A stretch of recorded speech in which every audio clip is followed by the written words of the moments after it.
We're making George Washington's small beer. He's got many different recipes, but this is the one that they're making at Mount Vernon right now, or at his house there.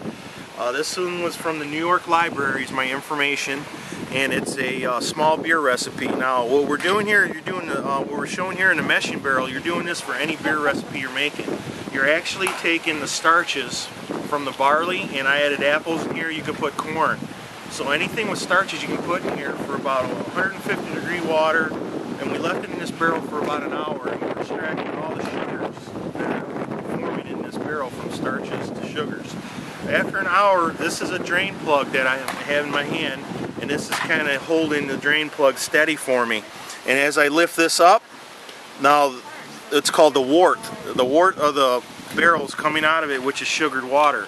After the sugared water is taken out, and if you look over here at the fire, now that's sugared water, it's boiled, and now we have bags of hops in there. We did cheesecloth and made it like hops tea bags. Now it's going to sit over this fire and boil for another hour.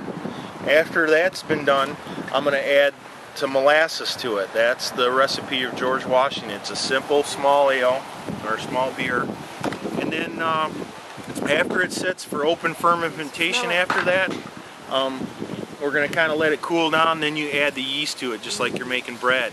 After it's cooled down, the yeast is in, then you're going to put it back into a barrel like this. This will be cleaned out, and now you're going to take, it's called open fermentation. After a week, it's going to sit in this, and then it's going to have they would have a tapper at the bottom of this, and after it's been tapped, they're going to put it in what they call a conditioning barrel. This barrel has whiskey in it, and they use whiskey to sanitize the inside of the barrel. They would pour the whiskey out of this barrel back into a bottle, Mrs. Daggett would, and save that for for next time. And then she's going to put her beer into this after a week. So this is a conditioning barrel that she can store her beer or brew in.